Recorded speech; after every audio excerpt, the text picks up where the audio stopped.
Tuhan tanpa agama bisa berbuat baik. Itu artinya betapa baiknya orang yang beragama atau orang percaya Tuhan harus hidup.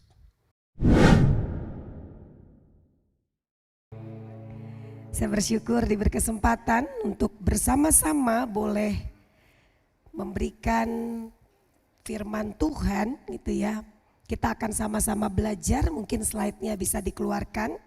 Saya akan bacakan dari Yohanes, firman Tuhan hari ini dari Yohanes 19 ayat yang ke-30.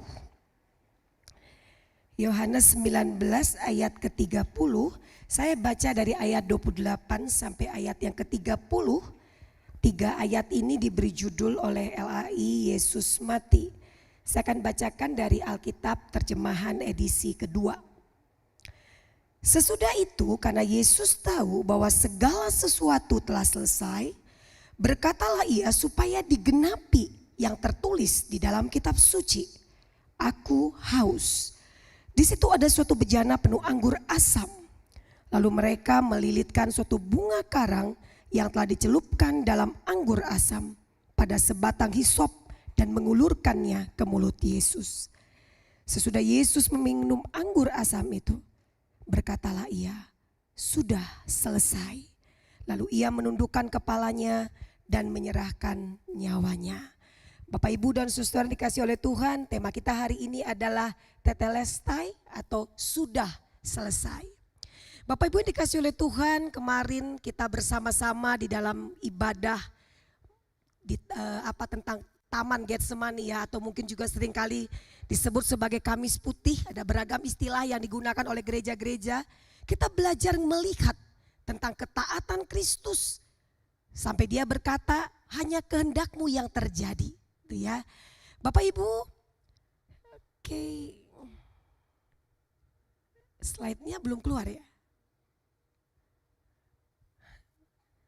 Maaf ya. Oke ya. Peristiwa di Taman Getsemani gitu ya. Saya ngajak kita kembali kemarin ya, waktu saya dalam khotbah saya di hari Kamis kemarin. Peristiwa di Taman Getsemani adalah menurut saya langkah awal kemenangan Kristus. Kenapa saya katakan sebagai langkah awal kemenangan Kristus? Karena di situ kesiapan Kristus untuk menghadapi situasi apapun demi melaksanakan misi atau tugas yang diberikan oleh Bapaknya. Setelah dia katakan jadilah kehendakmu, setelah doa dia selesai, dia berkata, kita ngeliat disitu bagaimana akhirnya Yudas Iskariot datang, kemudian dia ditangkap. Dan hari ini kita mengingat kembali sebelum kita masuk memahami tentang kata sudah selesai itu. Mari bersama-sama kita sedikit ya melihat tentang 7 perkataan salib. Bapak Ibu, yang pertama adalah dikatakan di situ Yesus berkata, diawali dengan ya Bapa, ampunilah mereka karena mereka tidak tahu apa yang mereka perbuat. Dari kalimat ini kita belajar betapa besar kasih Allah, betapa dia ingin mengampuni kita. Bayangkan mungkin sudah terlalu banyak olokan-olokan yang diberikan kepada Yesus. Mungkin diminta buktikan apakah engkau betul anak Allah, kenapa engkau tidak turun dari salib itu. Tetapi dalam kondisi itu dikatakan Bapa, ampuni mereka karena mereka tidak tahu apa yang mereka perbuat. Kasih dan keadilan Allah terdapat di dalam kalimat ini.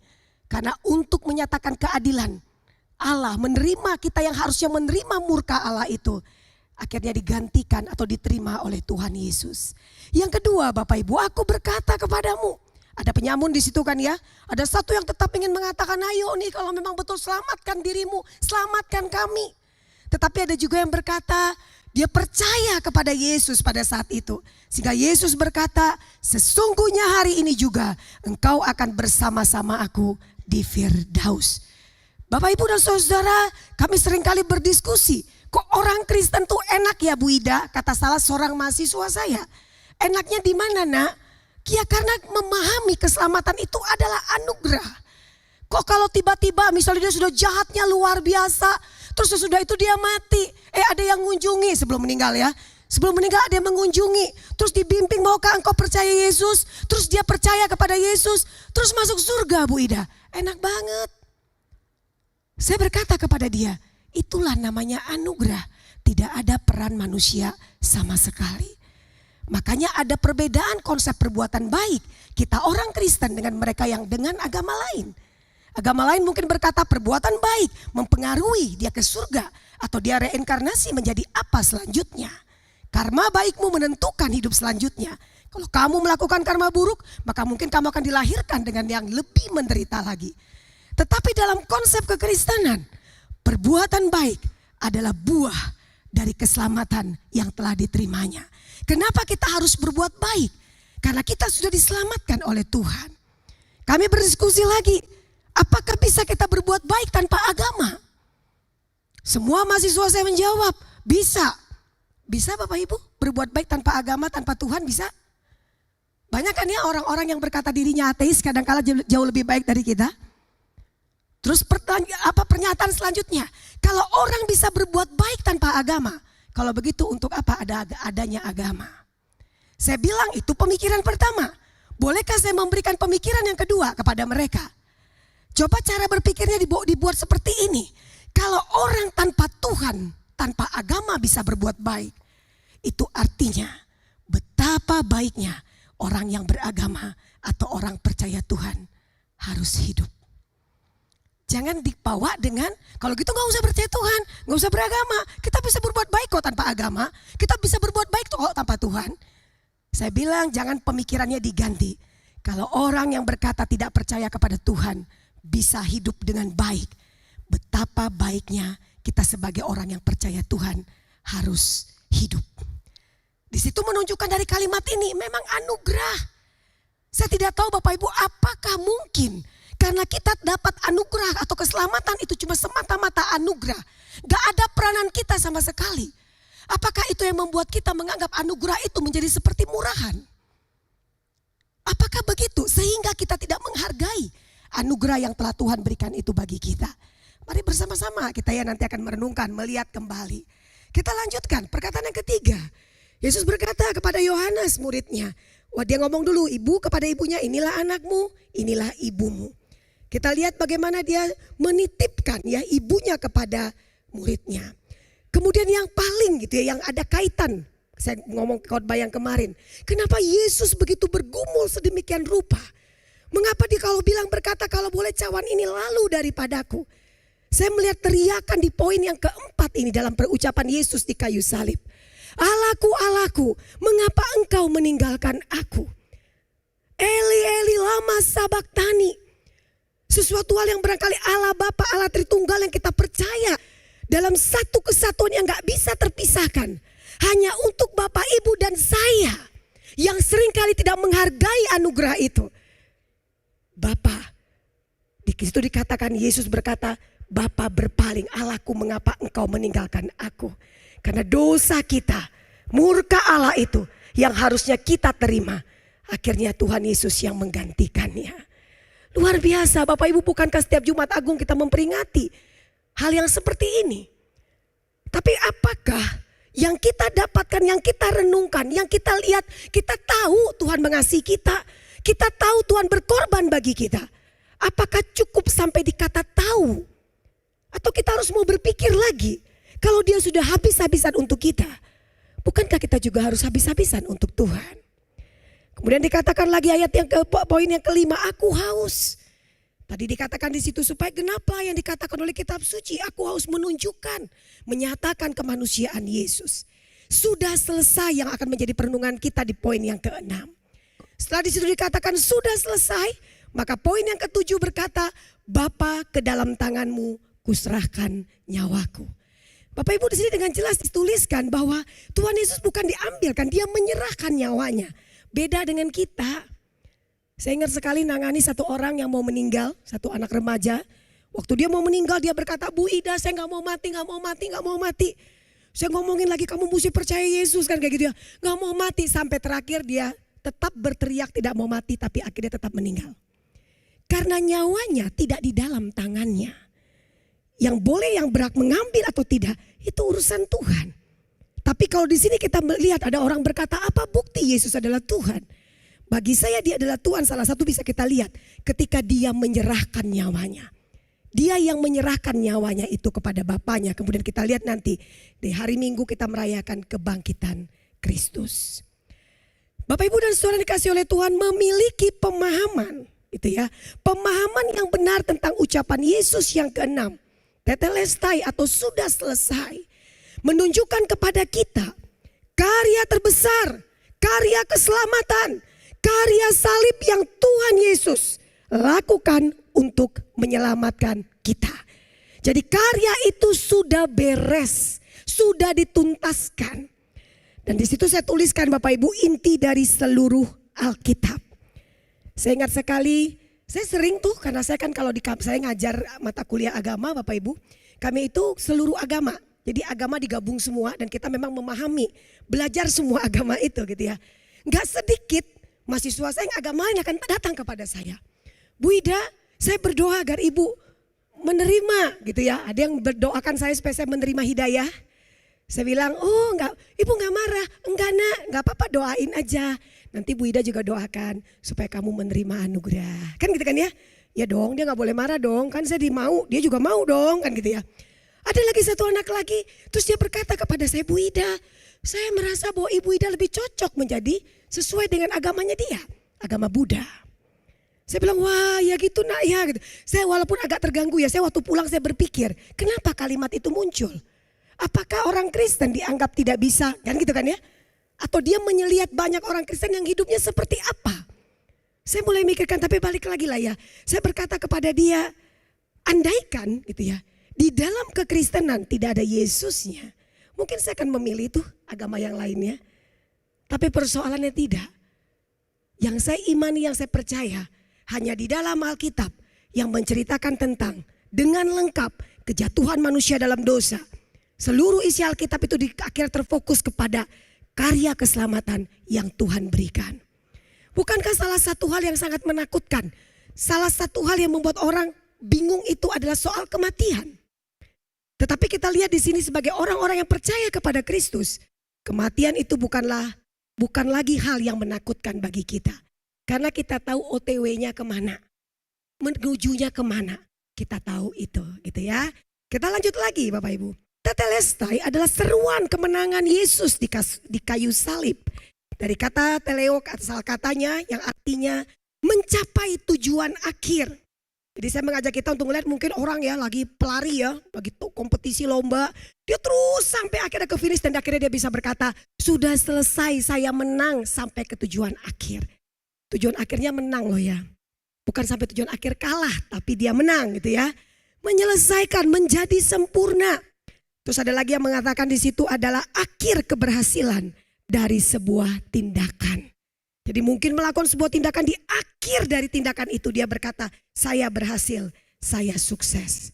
Mungkin kayak mahasiswa atau mungkin kita pada waktu sekolah ujian, atau mungkin pada waktu kita melakukan sesuatu, kita ada hal yang kita pengen diselesaikan gitu ya. Dan akhirnya kita dapatkan sesuai dengan apa yang kita inginkan, sesuai dengan tujuan kita, sesuai dengan harapan kita.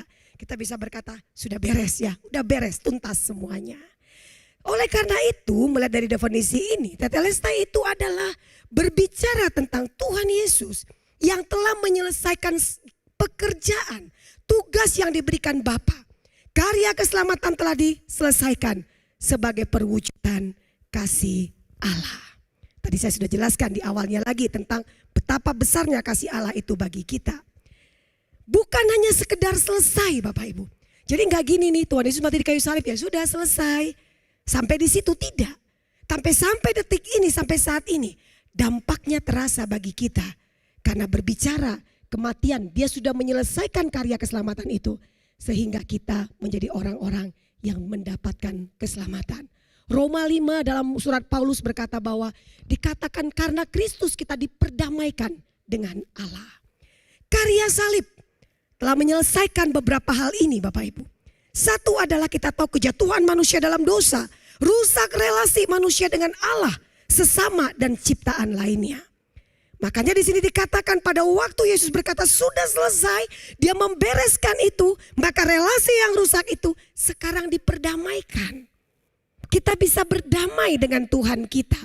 Tapi jangan lupa, ketika kita dengan Tuhan itu beres, berarti kita dengan sesama harus beres. Betul gak sih? Dan kita dengan ciptaan lain juga harusnya beres. Jadi kasih Tuhan itu, karya salib itu membuat kita berdamai dengan diri kita, dengan sesama kita, dengan Tuhan gitu ya. Dan juga dengan ciptaan yang lain.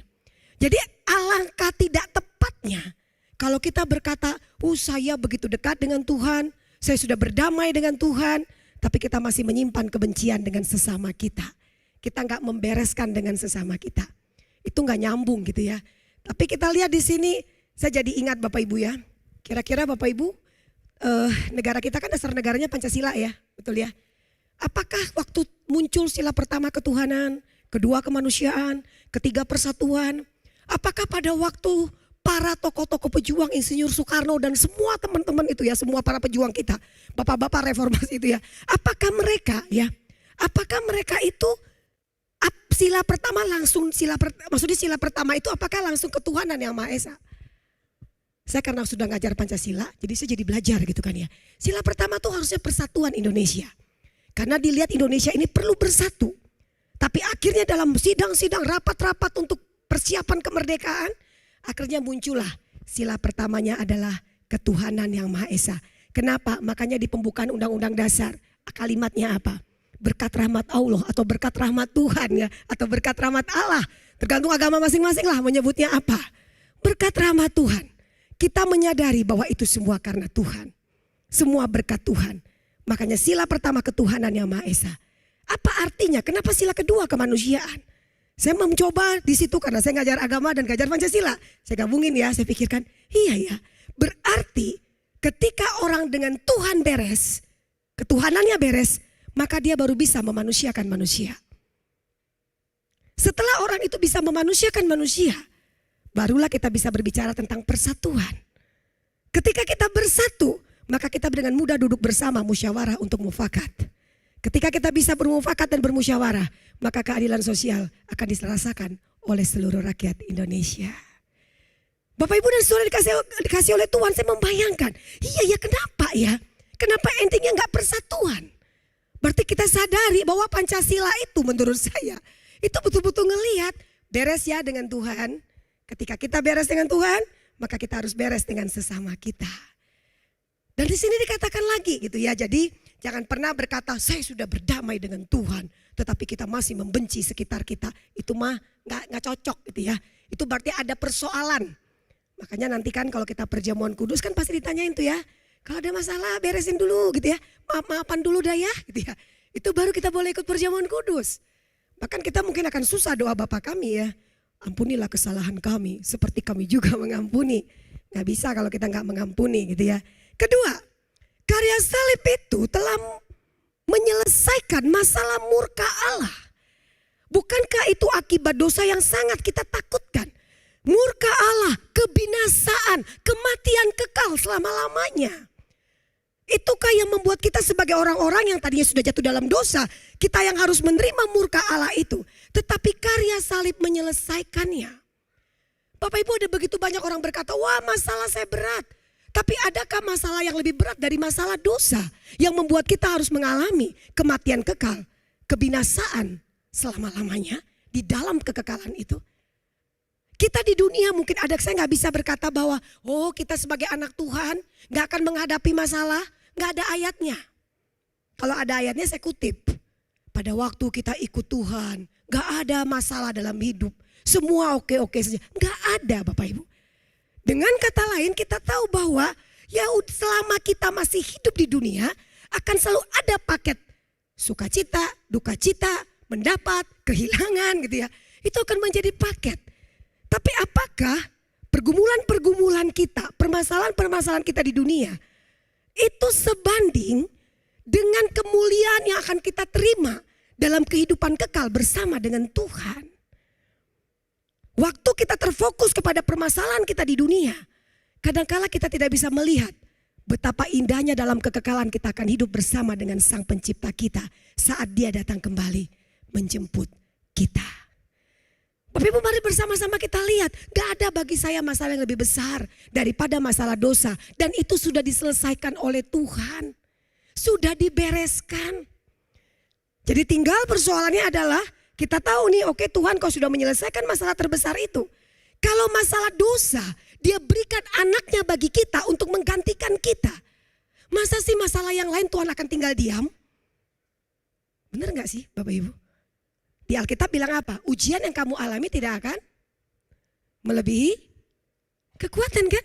Berarti kalau ujiannya belum habis tinggal ngomong aja kan ya. Udah dah gak melebihi kekuatan. Kan gak mungkin Tuhan gini, wah sudah lebih nih syukur. Kan gak mungkin. Tuhan tahu berarti kalau Tuhan izinkan masih belum beres. Berarti mungkin Tuhan akan bilang, ya udah belum beres karena apa mungkin di dalam itu mungkin Tuhan pengen kita membentuk kita menjadi orang-orang yang tetap dipakai oleh Tuhan.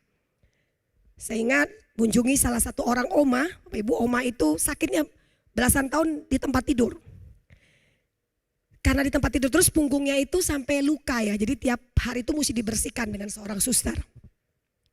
Waktu kami datang, kami mulai berpikir, ayo kita siapkan siapa yang baca Alkitab, siapa yang doa, siapa yang ngasih lagu-lagu kita pikirkan, lagu apa ya, wah lagu apa ya, menderitanya kan cukup lama tuh kita kasih lagu apa gitu ya. Tapi dalam kondisi gitu akhirnya kita rancang lagi, ya sudah sampai memutih rambutmu kan gitu ya. Kau putuskan aku, kan udah kita pikir lagu itu saja. Oke, nanti Tuhan adalah gembalaku, udah kita siapin. Nyampe di sana, saya ngebayangin akan ngeliat oma yang tidak berdaya dan akan banyak keluhan keluar dari mulutnya. Akan keluar banyak kemarahan. Karena kenapa belasan tahun dia tidak sembuh-sembuh. Tapi pada waktu kami datang saya menemukan oma yang senyum. Dia langsung lihat ya. Ya gitu ya. Dia nyambut kami, saya pikir gini. Waduh, kok tidak sesuai dengan apa yang kita pikirkan. Terus dia mulai berkata, ayo oma di sini, dia menceritakan aktivitasnya. Dia berdoa, dia baca firman, dia bilang saya bersyukur nih punya suster yang sangat baik.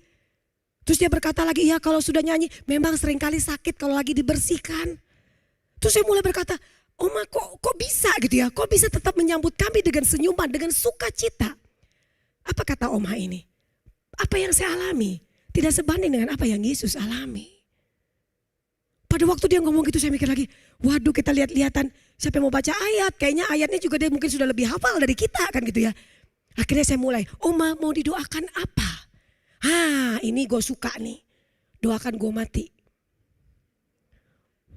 Terus saya bilang gini lagi, saya liatin kan gak ada keluarganya, aman ya. Maksudnya kalau ada keluarganya saya bilang Tuhan ambillah oma ini, kacau dunia kan. Tapi dia bilang tolong doakan, kayaknya Tuhan itu lupa manggil saya. Saya sudah siap untuk ke surga. Saya percaya kepada Kristus.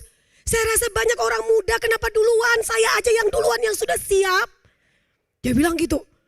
Saya pikir gini, waduh oma beneran nih. Iya doakan. Oke oma. Saya mulai berdoa, yang lain mengaminkan. Tuhan, oma sudah pengen dipanggil. Panggillah Tuhan. Yang bilang amin keras siapa? Si oma. Amin. Sampai saya kaget ya. Setelah itu saya katakan lagi, saya ngeliat apa? Waktu kami pulang. Dia tidak melihat, kita lihat kan dia menderita. Kan tinggal dipanggil, dia sudah siap kan masuk surga. Tuhan kenapa sih dilama-lamain? Kenapa sih Tuhan izinkan dia menderita lama? Dia sudah siap, dia OTW surga. Kenapa diperpanjang penderitaan itu? Tapi dalam waktu kami berjalan di mobil dan saya akhirnya menemukan jawaban. Ini menurut saya jawabannya ya. Orang lain mungkin bisa berbeda. Saya melihat jawabannya adalah Tuhan izinkan oma itu lama di situ. Menderita di situ. Untuk orang-orang seperti saya dan teman-teman saya yang datang kepada mereka. Kalau oma dalam penderitaannya itu yang begitu berat, dia bisa bersuka cita. Sebandingkah dengan apa yang kami alami? Saya mulai berkata, dia Tuhan izinkan hidup lama untuk membukakan mata iman, mata rohani banyak orang-orang muda. Bahkan siapapun yang datang mengunjungi dia. Bahwa ketika Tuhan izinkan penderitaan terjadi, Tuhan punya kekuatan bagi kita. Disitulah saya belajar Bapak Ibu. Jadi kalau kita ngelihatnya apa? Gak sebanding. Oma itu lihat, wah kasih Allah itu lebih besar. Anugerah Allah itu lebih besar. Diberikan kepada dia. Kemudian yang ketiga Bapak Ibu, disitu dikatakan bahwa karya salib itu mengatakan juga tentang nubuat kedatangan Sang Mesias itu tergenapi. Banyak orang berkata, banyak penulis Alkitab. Berarti Alkitab itu gimana bisa kita akui bahwa dia adalah kebenaran firman Allah. Karena yang nulis banyak. Saya bilang ayo cara berpikir dibalik lagi. Apa cara berpikirnya? Bisa kebayang gak yang nulis perjanjian lama banyak kan? Nabi-nabi banyak kan? Kebayang gak berapa PL ke PB berapa ratus tahun? Cukup lama kan ya? 400-an ya kalau gak salah ya. Apa yang dinubuatkan di perjanjian lama dengan beragam tokoh nabi dari zaman-zaman yang berbeda juga hidupnya. Itu tergenapi di perjanjian baru. Itu membuktikan tanpa peran Allah. Mungkinkah itu bisa terjadi? Jadi jangan cara berpikirnya. Kalau banyak yang nulis berarti nggak pasti kebenarannya. Berarti agak diragukan kebenarannya. Tapi coba lihat.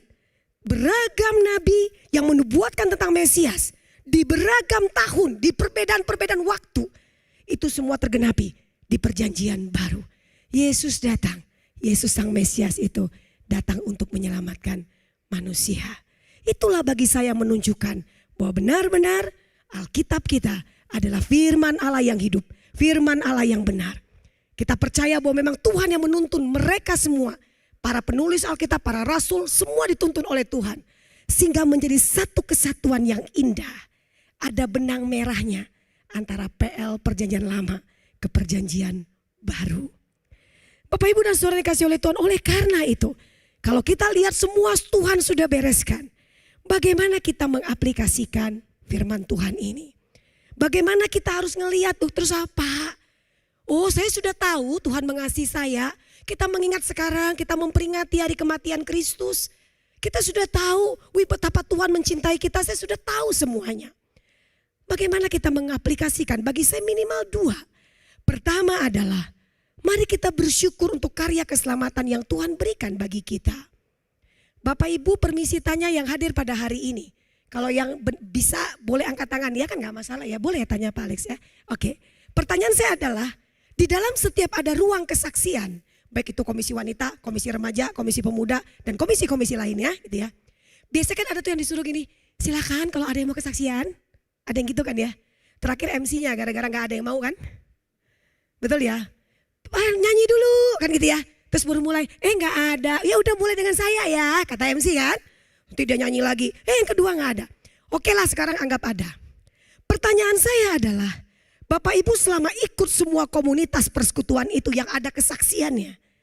Berapa kali Bapak Ibu mendengar tentang kesaksian orang yang mengalami perjumpaan dengan Kristus? Kebanyakan, saya gak punya duit, terus saya berdoa. Datang duitnya gitu kan ya. Tiba-tiba Tuhan mengutus, bukan burung gagak kali ya. Tiba-tiba lihat, di bank ada transferan. Gak tahu dari siapa kan gitu ya. Oh praise the Lord, saya mau kesaksian. Terus kita mulai lagi kan ya, sakit ya. Yang banyak juga kan itu sakit disembuhkan kan. Sakit disembuhkan apalagi kalau sudah dokter bilang gini. Umur Anda tinggal 3 bulan gitu ya. Divonis ya, gak lama lagi. Pas periksa lagi sakitnya sembuh. Kesaksian dengan luar biasa. Hati-hati Bapak Ibu. Jangan pernah membangun imanmu dari mujizat. Karena mujizat yang dialami seseorang belum tentu kita alami kan. Kalau kita membangun dengan mujizat, ketika tidak terjadi mujizat, begitu mudahnya kita meninggalkan Tuhan kita. Tapi itu yang banyak kan. Gak dapat kerja, anak lulus kan gitu kan ya. Persekutuan rumah tangga di rumah saya, kenapa? Anak saya lulus, sudah 7 tahun ya. Akhirnya lulus juga kan gitu ya. Bapak Ibu yang ingin saya katakan, berapa kali kita mendengar kesaksian orang menceritakan bagaimana ia berjumpa dengan Kristus sebagai Tuhan dan Juru Selamatnya. Atau berapa kali mulut kita bercerita tentang karya Kristus di dalam hidup kita. Berapa kali kita menceritakan kepada orang lain. Mungkin oma menceritakan kepada cucunya. Mungkin bapak ibu menceritakan kepada anaknya. Mungkin mertua menceritakan kepada menantunya. Berapa kali mulut kita menceritakan tentang karya keselamatan itu. Yang sudah mengubah kita. Yang sudah menuntun kehidupan kita. Yang sudah menjamin kehidupan kekal bersama dia di surga. Berapa kali bapak ibu. Saya berharap di sini banyak ya. Mungkin di luar sana yang gak banyak ya. Tapi saya selalu merasa sedih Bapak Ibu. Tiap kali saya melayani anak-anak muda, baik itu remaja pemuda. Saya sekarang selalu suka bertanya, saya gak mau terfokus dengan tema. Kadang temanya berat, Temanya misalnya memberitakan Injil gitu kan, itu kan agak berat juga kan ya. Nah sebelum saya khotbah ke sana dalam acara berapa hari di situ dalam camp ataupun yang lainnya, saya selalu buka dengan khotbah pertama saya adalah, silakan ceritakan pengalaman kamu mengalami perjumpaan dengan Kristus. Anak remaja pemuda gini, maksudnya apa Lause? Itu yang terima Yesus tuh maksudnya gimana? Bapak Ibu hati-hati, jangan sampai anak-anak kita, keluarga kita hanya tahu tentang Yesus tetapi tidak pernah mengalami Yesus. Kristen kita tidak akan menyelamatkan, Kristus yang menyelamatkan. Jikalau hari ini kita ditanya, apa kisah kita dengan Tuhan yang kita rasakan sebagai karya keselamatan, yang kita rasakan bagaimana kita merasa orang berdosa, terus kita bilang, Tuhan aku ingin membuka hatiku, menerima Engkau sebagai Tuhan dan Juru Selamatku. Kalau itu sudah sampai di situ, saya yakin sekali, tiap kali kita memperingati Jumat Agung, kita gak akan pernah berhenti untuk berkata, terima kasih Tuhan. Kita akan terus bersyukur karena kita punya keselamatan itu. Karena dengan keselamatan itu apa Bapak Ibu? Kita gak takut lagi kan menghadapi apapun. Kita gak takut, karena bagi saya penderitaan di dunia durasinya kan jelas tuh. Umur manusia kata Musa berapa tahun? 70 ya. Kalau panjang 80 kan. Berarti kan tetap ada durasi itu, mau sampai 100 pun kan tetap meninggal kan di usia 100. Berarti di dunia ini kan cuma sementara. Tetapi kehidupan kekal dalam kemuliaan Tuhan. Kita gak pakai durasi berapa puluh tahun nanti bersama Tuhan di surga. Dalam kekekalan. Kalau kita bisa ngelihat ke sana, apa yang jauh lebih berharga di dunia ini daripada karya keselamatan? Gak ada. Oleh karena itulah kita bilang ya, tadi firman Tuhan dipaparkan, tugas Tuhan Yesus dikatakan sudah selesai. Jangan lupa, tugas kita belum selesai untuk melanjutkan misi Tuhan. Firman Tuhan dalam Yohanes 20 ayat 21 berkata, sama seperti Bapa mengutus aku, sekarang aku juga mengutus kamu. Bapak Ibu, dulu pada waktu saya pelayanan di gereja sebagai full timer, saya sering berdebat dengan banyak orang-orang di gereja. Maksudnya majelis ya, rekan-rekan hamba Tuhan. Makanya saya gak cocok di gereja ya. Gak pas ya, nanti kasihan ya kalau gak saya yang menderita, majelis gereja yang menderita ya. Kami ngomongin apa? Pada waktu itu selalu ada tuntutan. Seorang hamba Tuhan, kalau di komisi remaja, berapa nih 20 ya? Setahun 30. Saya tidak anti dengan target.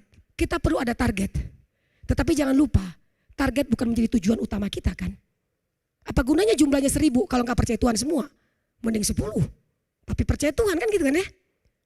Terus ya buat target 20 ke 30, 30 ke 40 dan seterusnya.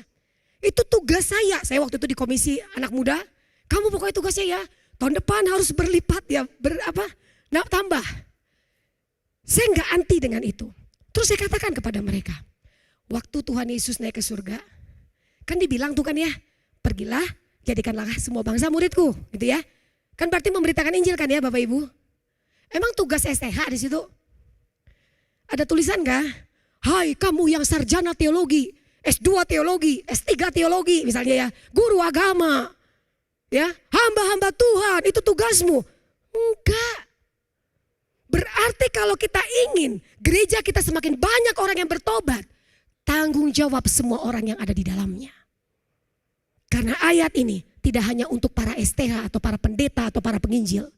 Ayat ini untuk orang yang berkata dia adalah orang Kristen.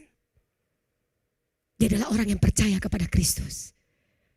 Oh tapi kita gak punya banyak pemahaman. Kami gak banyak tahu. Ya itu kan banyak alasan begitu kan ya. Nanti takut kan gitu ya. Ya wajar lah, jangan kan Bapak Ibu. Saya aja juga mesti mikir kalau mulai penginjilan kan gitu ya. Tapi saya belajar dari seorang anak kecil yang umur 6 tahun. Anak 6 tahun dia baru pulang sekolah minggu. Di sekolah minggu, guru sekolah minggu cerita. Bapak Ibu guru sekolah minggu ya, bersemangatlah kalau menjadi guru sekolah minggu. Buahnya kadang-kadang di luar pikiran kita. Anak ini baru dapat cerita, kalau enggak percaya Yesus masuk neraka. Kalau percaya Yesus masuk surga. Dia digendong sama papanya waktu pulang naik bis. Kalau di tempat daerah kami itu kayak Damri gitu ya. Di sini nggak tahu ya ada atau enggak lah ya, saya nggak pernah lihat ya.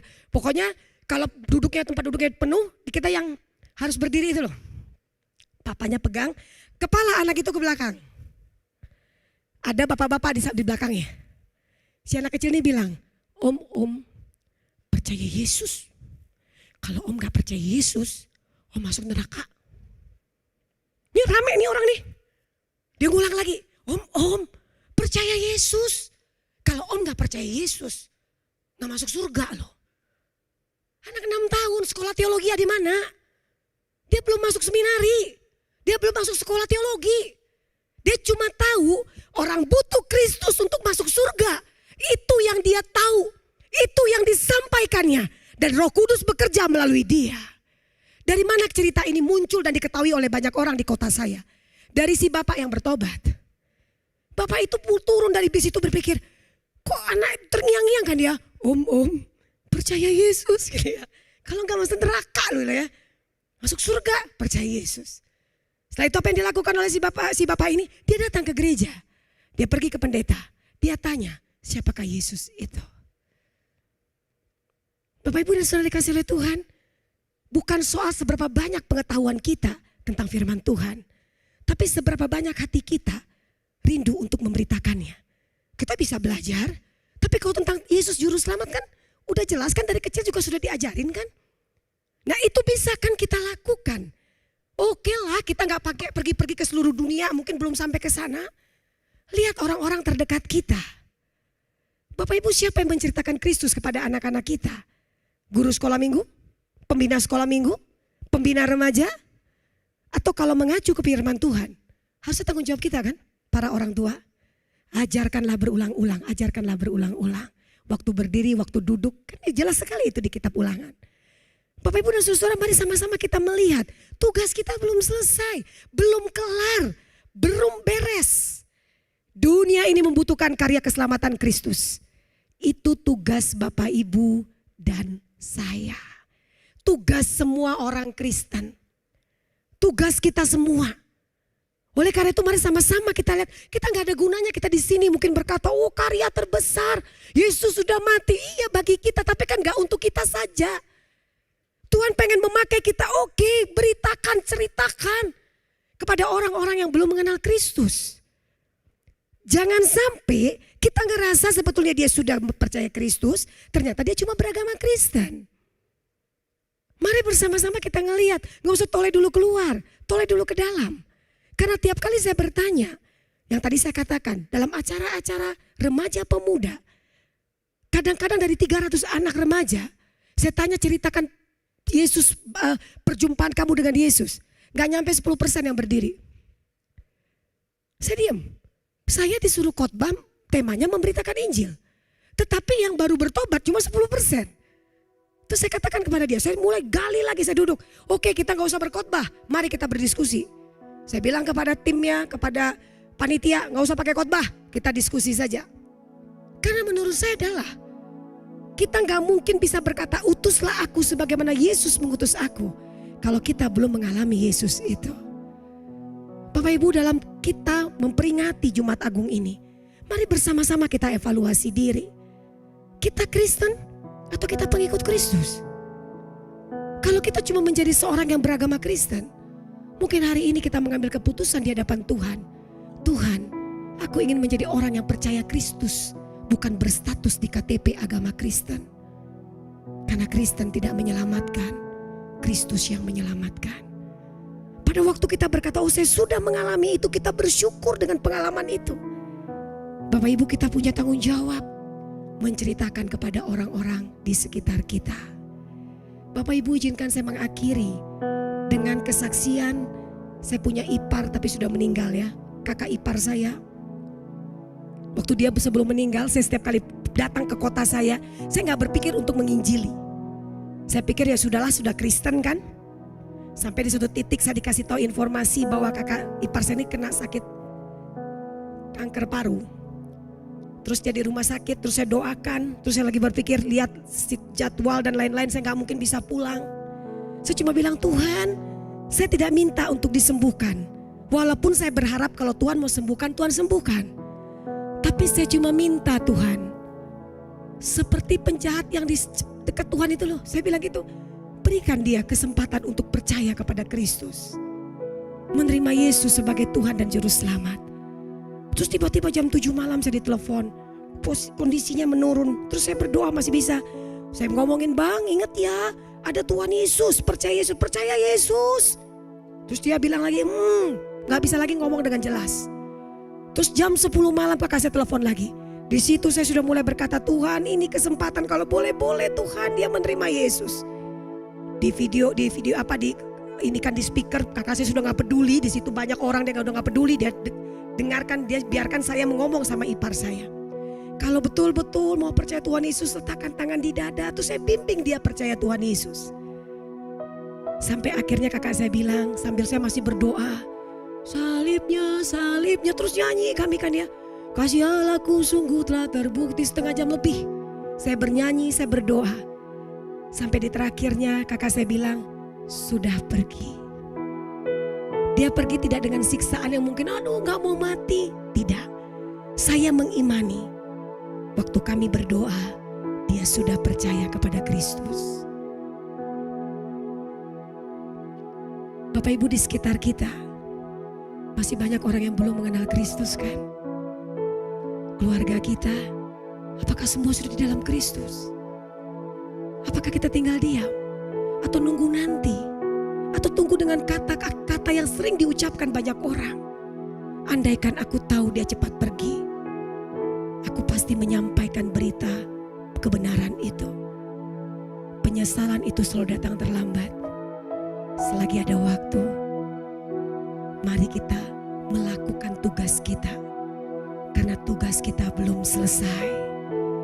Sampai nanti Tuhan menjemput kita, barulah itu kita selesai menceritakan tentang karya keselamatan Tuhan.